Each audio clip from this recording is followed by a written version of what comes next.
Under the Radar, bringing movies and people together, one frame at a time.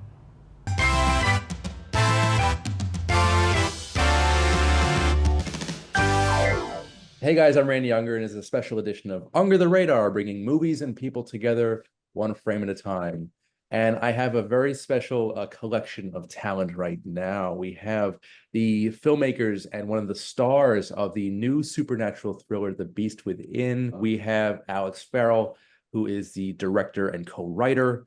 And next to him is Greer Ellison, co-writer as well. And of course, here we have the wonderful star of the film, Miss Caoilinn Springall. Hey guys, how's it going? Very good. Yeah, thanks for having us, Randy. It's nice to meet you.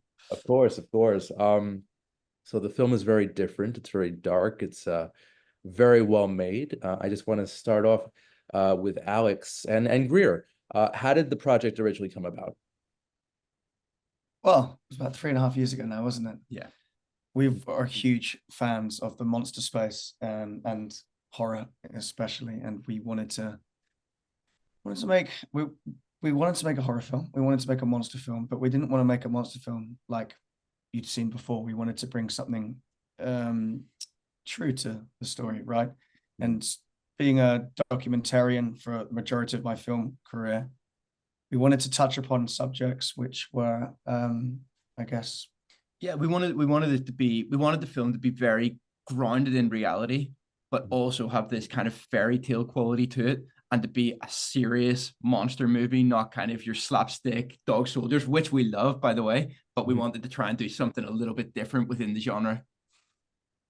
Awesome, awesome. Yeah, and it's like I said, it's very unique and it's very mysterious too. Like you don't know what's going on until the very end. And even at the end, I was a little stumped.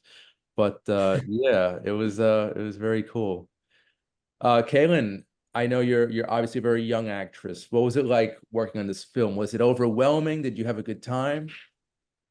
I had a good time. Like everyone's there to support me, and if I ever needed anything to chat, I was there. But as being the youngest on the set, it's like like I didn't have anyone. Like I do have people to talk to, but like at least I had my twin sister there, so like we could relate to each other and we could talk to each other on how we feel from. Oh, yeah. Was it easy for you though to be on set, or were there some challenges? I'm sure there were some challenges you faced, and as well as your education. Did you have a tutor? Yeah, I do have a tutor. So we like had to sometimes if I had to step off set and I'd have to. It's like it is quite challenging with doing all the tutoring and acting and very emotional and deep like scenes that is quite hard from going from a very deep scene right straight into learning. But as I said, you have people to talk to and they're there to support you. So Tackled it brilliantly, Caoilinn. Yes. Yeah, it also helped that there was lots of animals on set. Yeah. So if we ever lost Caoilinn and her sister, we'd head over To the goats. to the animal pens. Yeah. Oh wow. You're supporting cast. Yeah. Yeah. Alex and Greer, what were some challenges you guys faced on set? I'm sure there were plenty. I think on the performance level, there was never any challenges because Caoilinn, James, Ashley, and Kit were just unbelievably talented and so invested. But I think Caoilinn, with you and I, it was always about making sure to protecting you. You were so young. You were 10 when we shot this film, and it's a very complex subject, right? And it was always about once I opened a wound with Caoilinn, right, when we're going into a take and we had to get their emotion, making sure we closed it and protecting your psyche at the end of the day, and making sure that no wounds were left open at the end of each scene. Don't work with goats and pigs because they're always making noise. It's like, yeah, don't work with children, animals, and don't shoot a horror film in the middle of the hottest summer ever recorded. Gosh, that's wow. Where was this film shot, by the way? It's a beautiful location. The house is gorgeous. Talk a little bit about the location. Yeah, well, we drove, I would say, the majority of England trying to find the location for this script. was very important to us that it remained timeless, that it also had an Americana vibe, and you couldn't quite place the geography, like, you know what I mean? And so we eventually end up shooting in Yorkshire, middle of nowhere Yorkshire, and we scouted that area once we found it for a good month or so, really picking out some of the greatest locations there were. And you'll see there's a viaduct in the film as the car is driving under it, and that's where the Hot Walks Express crosses Oh, actually in wow. Harry Potter movies. And, yeah, we fought for that location pretty hard, didn't we? Yeah, we did. That's awesome, and a very different genre of the Harry Potter films. Definitely not a supernatural thriller horror film. So guys, I'm curious, were there any filmmaker influences? Because there's a lot of genre bending going on. You've got horror, drama here. You've got family drama. Were there any like filmmaker influences for you? Any other films that have impacted this film at all? I mean, I think when we were writing it, we just sat down and watched so many horror films, ranging, from the classics, Shining, right through to more kind of modern horror like Hereditary and The Witch. And really, we kind of looked at all the elements that we liked from those ones and kind of cherry picked, and then figured out how could we make them our own, and how could we put our own sort of spin on this. Because you're absolutely right, Randy. It does have latitudes, right? It's a home invasion film, part of it. It's a creature feature for part of it. It's fantastical, through the eyes of Willow. And it was just cherry picking what makes those films great. And one of the ones that Don't Breathe, Sam Raimi's Don't Breathe, how the silence can be so terrifying.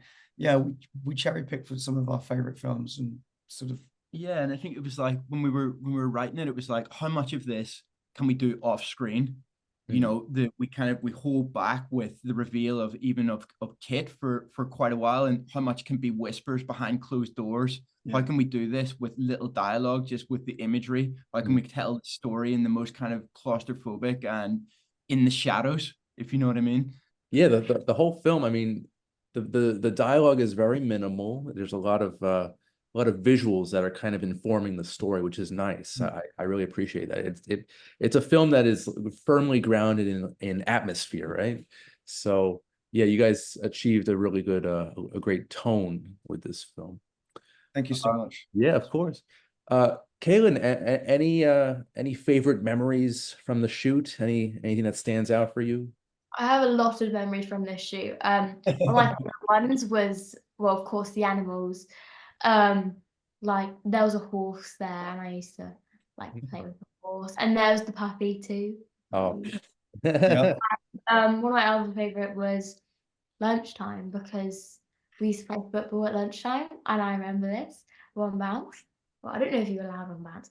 I wasn't the best, but I'm better now, and it's really fun. And also, just people were just so fun to hang around. So I have loads of fun memories.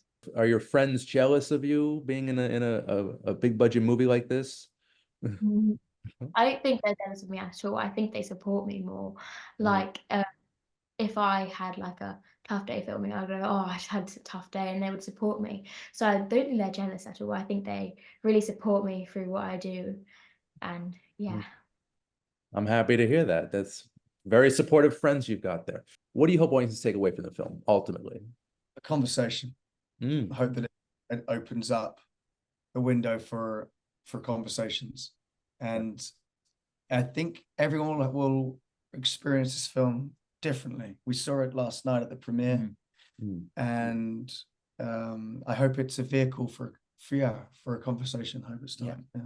Great. And I also wanted to touch on the visual effects. There's some, without giving much away, there's some creature effects here, some transformations that kind of reminded me a bit of American Werewolf in London. So guys, talk a little bit about the creation of the special effects. How hard was that to pull off? Because it looked great. And I just want to know a little bit more about that. We had a fantastic designer, Christian Mattel from KMFX, who built the beast for us. And we did want to keep it classic. We wanted to have that Landis style beast. It's because it's all ultimately seen through Willow's eyes. It's seen through the eyes of a 10-year-old. So what is it that creature would look like to her? And how do we keep that mythical, but keep it frightening and keep it classic and bring that fairy tale quality to it? And I mean, when that thing stepped on set for the first time, it was fully animatronic. It was about 7.5 foot tall, and it was fantastic. I think the guys did an incredible job. They really captured the vision. The only issue was actually talking to the actor when he was in the suit. Yeah, it was kind of hard to hear. Yeah. Caoilinn, what was it like interacting with the Beast? Well, I when I first met the Beast, since it was animatronic, I was allowed to like play with the control, so I wasn't that scared of it. Like Greer said just before, he couldn't really hear, so I had to shout everything at him. So I had to. So if someone said, "Okay, Caoilinn, he can put you down now," I'd have to tell him, "Put me down," and then he would put me down. So I wasn't really scared of the Beast. I only like was scared when it was, filming. But I was like high-fiving the Beast. I was playing with the Beast. It was really That's cool. All right. I like that. High-fiving the monster. I love it. You don't hear that often. And speaking of the monster, you've got a great actor here as well, Kit Harington. Real quick, I know he's not on this call today, but what was it like working with Kit, guys? It was a dream come true, to be honest. As a debut director with a star like Kit, it could have been intimidating, but it wasn't. He was just so accommodating. He's just wonderful. He's become a dear friend of mine. And and he invested so much of his heart and his soul into this film, and that is without question evident in his performance. I think this is Kit Harington as you've never seen him before. Right. Yeah, Terrifying. it's a very different side of him. It's a very good performance. And you too, Caoilinn, fantastic performance as well. And I know, again, you're very young, so I wish you all the best in your future endeavors. Your career seems to be going off to a good start, so congratulations on that. Alex and Greer, congratulations on the film. You've crafted a wonderful combination of genres, a lovely mix of really good emotions here. So it's a wonderful film. And I just want to thank all of you for taking the time today. Thanks for having us. Thank you. Lovely to meet you. You too, guys. Thank you. Thank you. So, guys, I'm Randy Unger. This has been Unger the Radar, bringing movies and people together one frame at a time. We'll see you next time. Take care.